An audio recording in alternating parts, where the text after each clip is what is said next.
Përshëndetje të nderuar miq, do të flasim për operacionin që sipas Spakut dhe Antimafjas Italiane u finalizua, pra u njoftua finalizimi ditën e djeshme me goditjen e një grupi kriminal me bazë në Durrës të trafikut të kokainës dhe heroinës.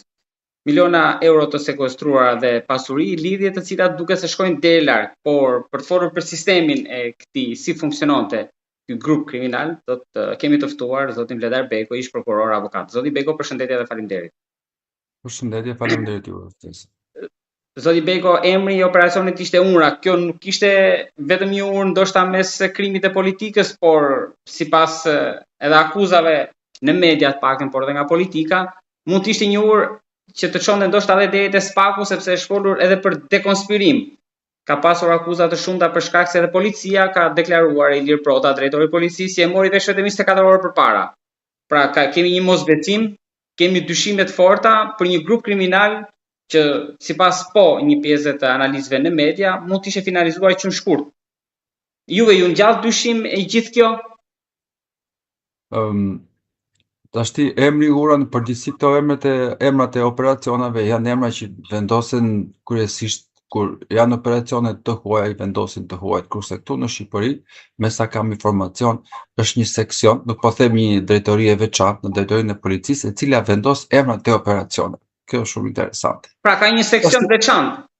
Po, që është pjesë. Por fakt, në kuptimin shqip, ura ka një simbolik i cila lidh dy brigje. Dhe ndofta në këtë kuptim do jetë vendosur edhe emri, e kanë vendosur autoritetet e huaja gjyqësore, kuptimin e jo vetëm të marrëveshjes, por edhe jo vetëm mes marrëveshjeve të krimit, por edhe marrëveshjes të organeve të shtetit.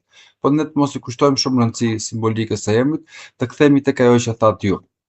Pra lidhur me dyshimet që mund të ketë për dekonspirim ose fakt vazhdimisht janë bërë diskutime të tilla dhe janë hedhur hipoteza të tilla.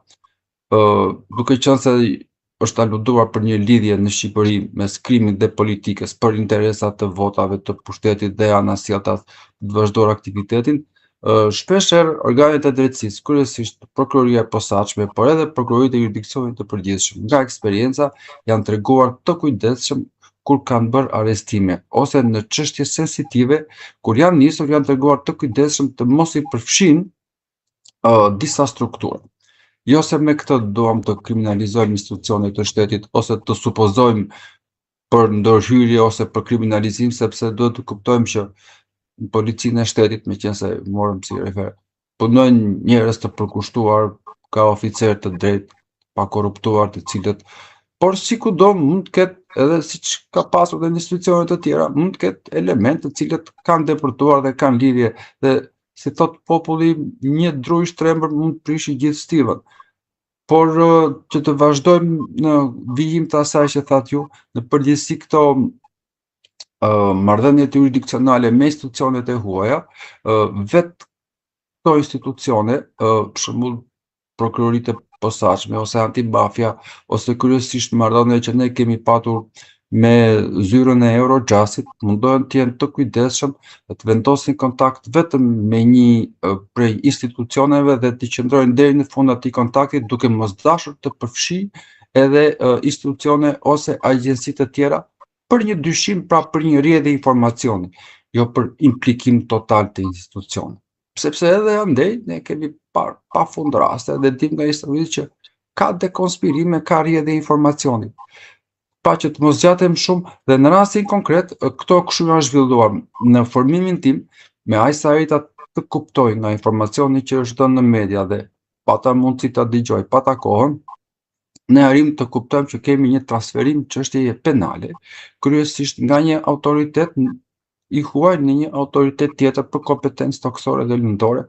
Ndodh shpesh që një organ i drejtësisë, për shembull një prokurori i një shteti, kryen hetime për një vepër penale që ka ndodhur në një shtet tjetër ose që është ndërlidhur me të, dhe pasi bën një marrëveshje me organet gjyqësore të këtij shteti, vendosin që t'i transferojnë dosjen dhe në rastin konkret mund të kemi transferim të pjesshëm ose të plot të kësaj dosje në kushtet që shumica e masave të sigurimit, me sa më rezulton, janë nxjerrë nga gjykata e posaçme. Këtu dhe materiali ka ardhur nga autoritetet gjyqësore të drejtësisë antimafia së Barit. Pra ata kanë bërë takim paraprak. Është marrë një dakordsi që hetimin dhe vijueshmërinë e hetimit më saktë dhe përfundimin pra gjykimin se do shkojnë në gjyq patjetër, do ta bëj prokuroria e posaçme. Dhe në këtë kuptim janë vendosur këto masa duke u ndarë materiali për pjesën italiane do të vazhdojnë në Itali dhe mund të ketë ndarvarësi, ndërsa për elementet shqiptar do të vazhdojë këtu gjykimi. Pra me atë që kuptova zoti Beko është që spakut ja kanë sjellë në pjatë.